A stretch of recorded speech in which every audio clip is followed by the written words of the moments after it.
Joining us in the Ben's Menu kitchen today, we have fellow master chef and my best mate, Andy Allen. Welcome, mate. Thanks for having me. I love getting down to Tassie. I love that you're going to make me breakfast. Yes, breakfast is something that I love to experiment with. That was where I first started, poaching eggs, started at the bottom and worked my way up the chain. So it was a lot of fun, and as I said, I love to take that philosophy home as experimenting in the breakfast kitchen. So is this something you would see on the menu at the Ducks? Or? No, this is just my own little creation. Everyone has seen smashed avo on a menu out there. Everywhere. It's everywhere. You cannot get away from it. I've seen it in New York, I've seen it in Spain, we've seen it in Australia, everywhere. Yeah. So this is my little take.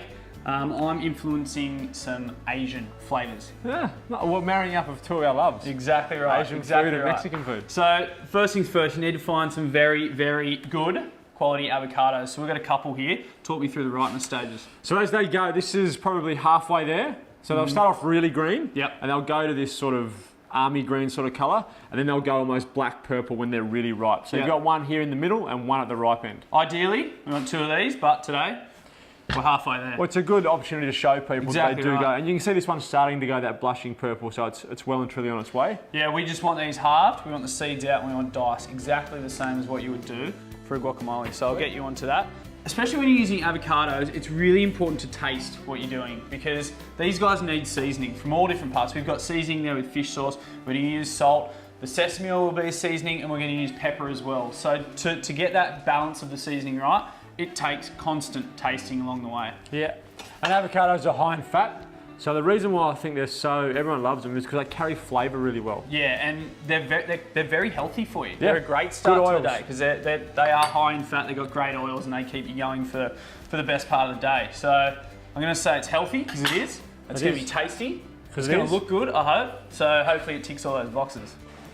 And avocados, do you know, they don't ripen until they come off the tree. Really? So they'll stay hard as a rock? Until you take them off, then they go through a metabolising process and they ripen via heat. So in a warm place, they'll ripen a lot faster. If you want to slow them down in the fridge, and it will slow the process down. Nice. We're going in with about a 1 centimetre piece of ginger. So we've gone in 2 avos, 1 lime. Then I'm into my sesame oil. So I'm going to grab the end of my teaspoon and just start to dot a little bit in. And then we'll taste that at the end. And remember, you can't go backwards once it's in there. Cannot go back. You can't take it is an absolute monster. And then I'm going to go in with half a teaspoon of fish sauce.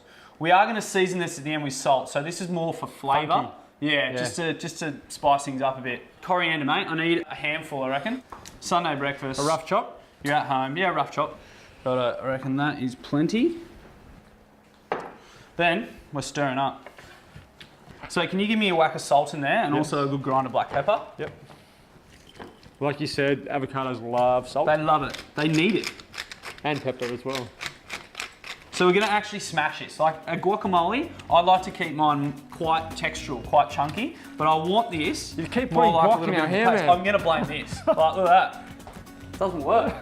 It's because you grabbed the wrong one. Sorry, mate. I knew it would be my fault. Righto. Set that aside. That's probably enough for about 2 people. And now we're going to poach some eggs. Now your water has to be not boiling, but not simmering. It needs to be in between. So we're using apple cider vinegar. We didn't have any white vinegar around. You can use your budget cheap vinegar. It doesn't matter. You need to be able to taste the vinegar in that water to get a perfect egg. So vinegar in the water acts as a stabiliser. It pulls all the cloudy white into the middle. Yep. So it pulls the egg nice and tight. And if you're checking for freshness of an egg, when you put it in water, it should stand up like that. Because as it deteriorates, as it becomes older, the air bubble inside gets bigger. So it goes from being tiny in the top here to being bigger on the bottom and then being huge on the side. So if it sits in the water like that, they're old eggs. Yeah, right. And they'll be all over the place in the water. The other tip is make sure your eggs are at room temperature. Because if you put the egg in when it's cold, it's going to bring down the temperature of that water and it's not going to poach properly. Yep. Right, yeah, I reckon we're looking pretty good. I'm going to do the vortex. Yep. That vortex again pulls all the white into the middle and forms that nice little teardrop. And then you just want to crack it into the middle. In the middle of the vortex. And then go again straight away. And then we'll see how we go. 3 minutes. You will get a lovely soft egg, which we all love.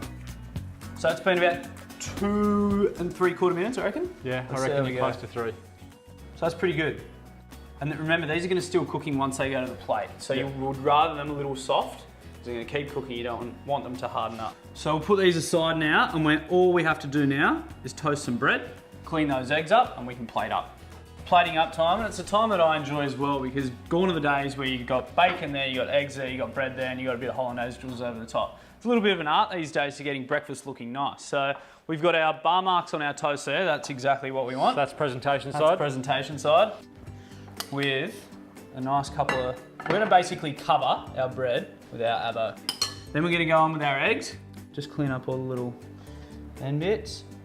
Now we're just gonna garnish. So I've got some walnuts here, which I'm just gonna crush in my hand. Move them around the plate. I've got some sesame seeds, just scatter them around the plate. And then lastly, just to give it a nice little kick and a beautiful bit of color, just some julienne chili. And then that's it.